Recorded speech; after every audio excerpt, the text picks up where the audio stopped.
See, he's a little bit sleepy. Not a little bit, he's very sleepy, I think. But he prefers to stay here. Okay. With this video, we are starting our series on Anton Chekhov.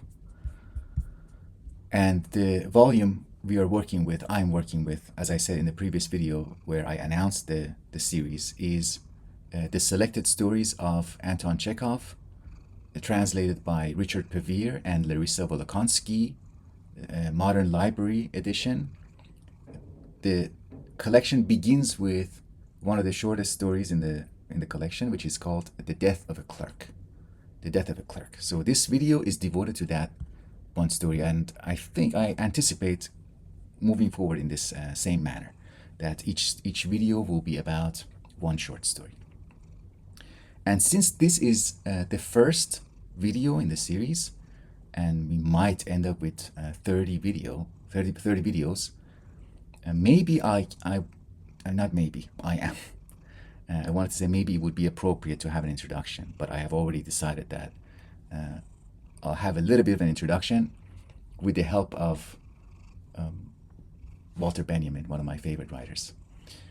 The introduction is about what in my mind is the place of analysis, interpretation, and the stories themselves. The story has a status that is different from analyses and discussions, and the discussions and analyses are not meant to take the place of the story.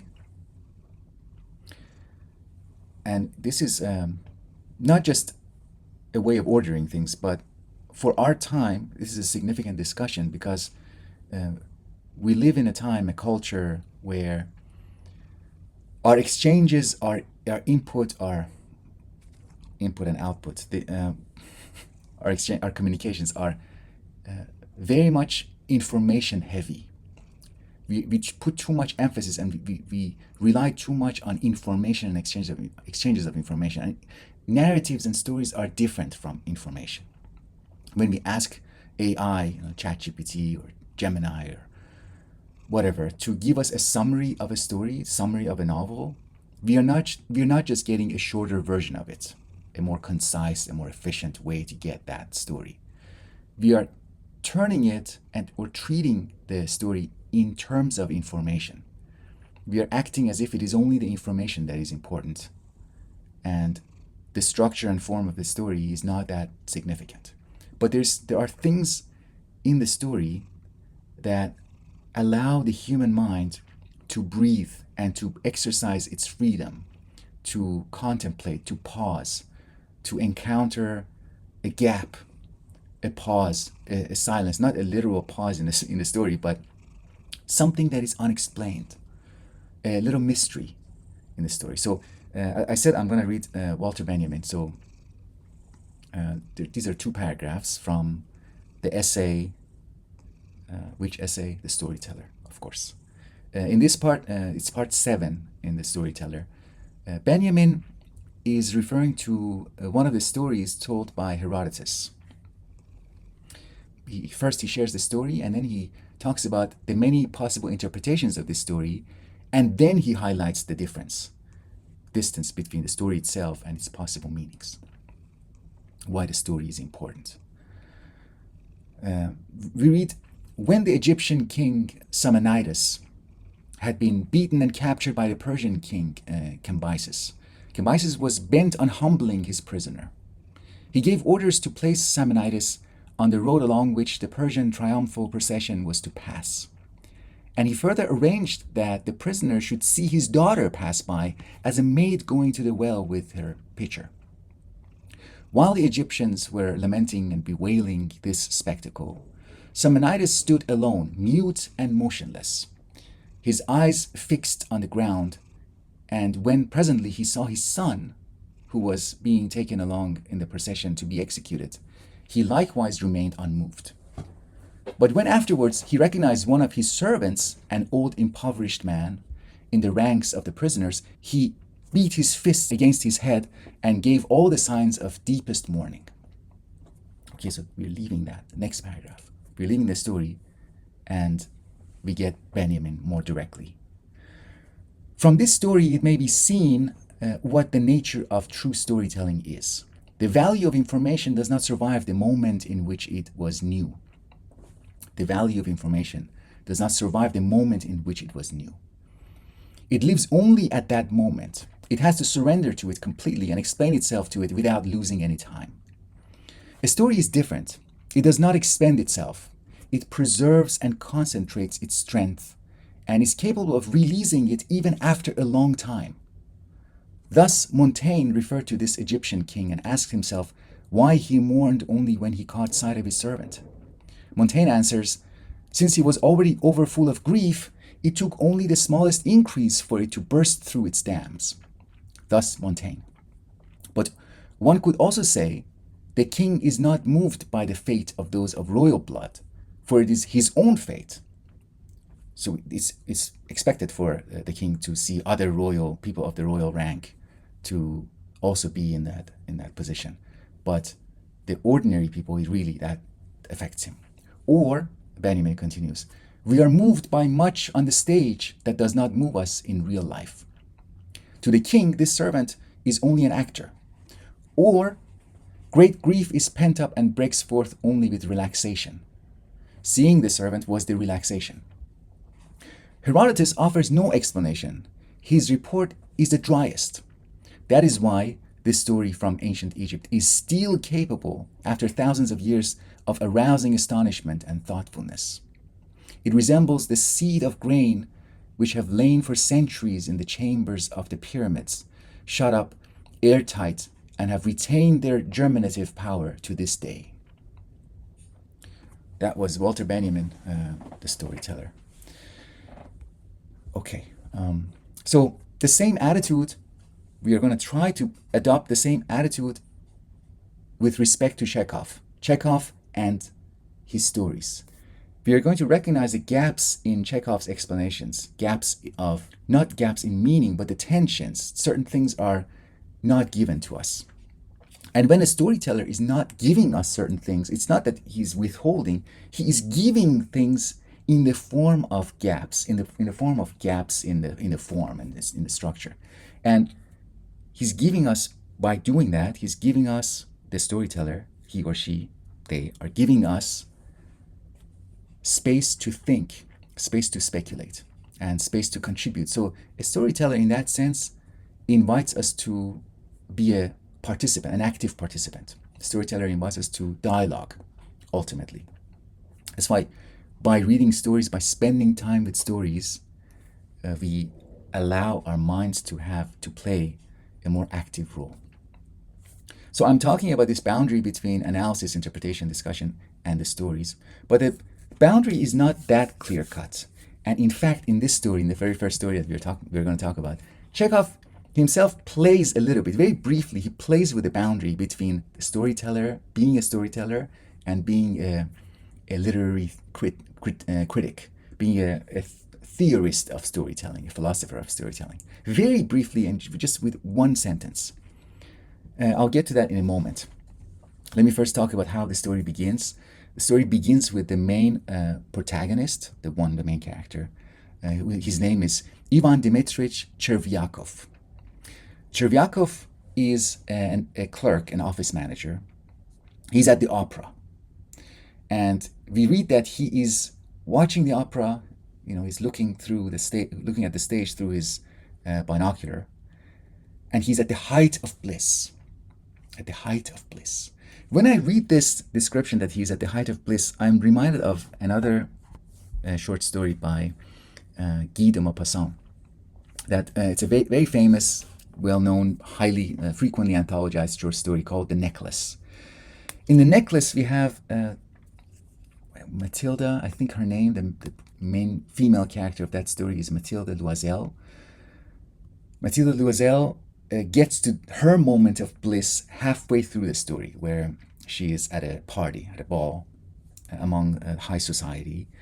And she has gotten her dress, the piece of jewelry, the necklace that she's so fond of. She's being admired by everyone. And Maupassant says in that moment that she's feeling ecstatic. She is in that moment at the height of her bliss. This story, begins with our protagonist here in a moment of bliss, but we can imagine something along the lines of the necklace, some pattern like that, leading our character to that moment. What I mean is, we are probably dealing with a character who is very much concerned with his status in society, and being protective of that status, and really put a lot of effort into moving up to a higher station, or at least acting as if he is part of that. He's a participant in that high society. So he's at the height of his bliss. He's among other opera, audiences of the opera, among the workers of different ministries, maybe different military personnel, other office managers, but high-ranking people. He's enjoying himself. And then Chekhov says, "But suddenly." And then he adds a commentary on his phrase, "but suddenly." He says, "This 'but suddenly' occurs often in stories. The authors are right. Life is so full of the unexpected."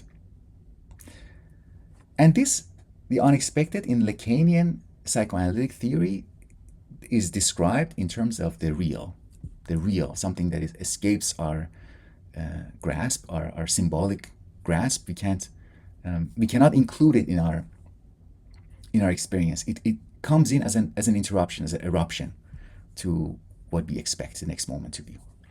But it is always present.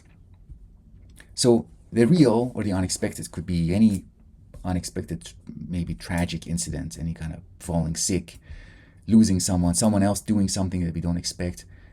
Could be a death. Did I already mention a death? Here, it's the most benign form of the real,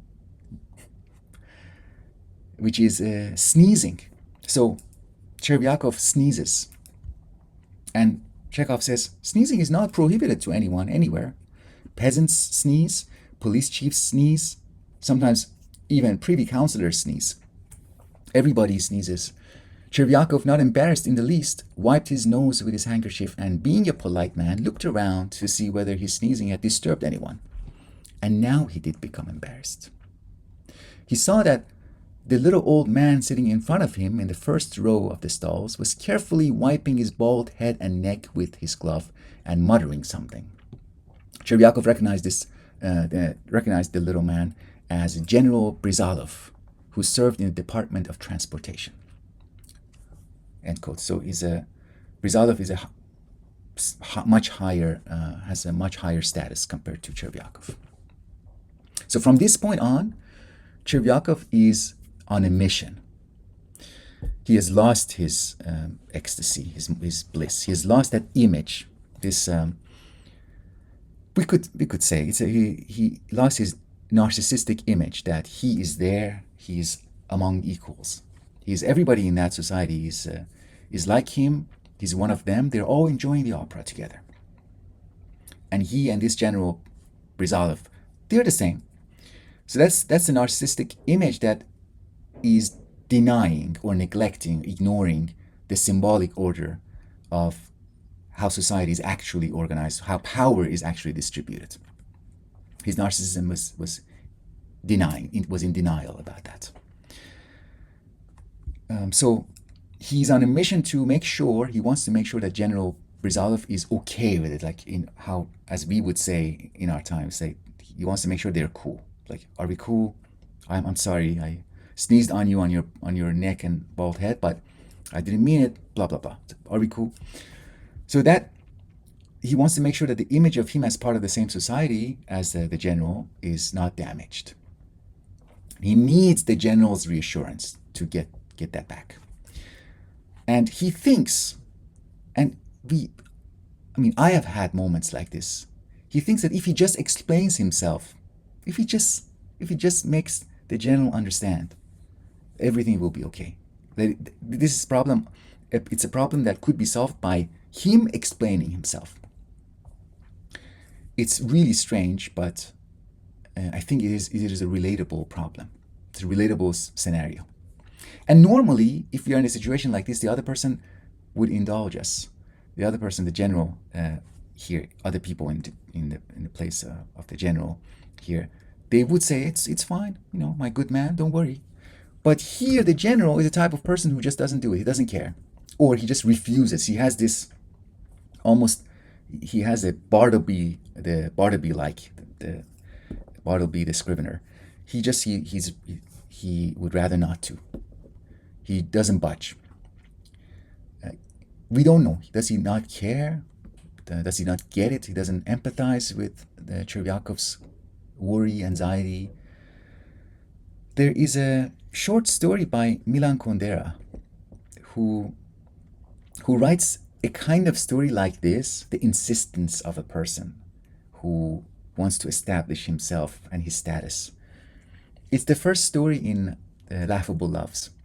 And maybe, hopefully in the near future, I will have a discussion of that story too.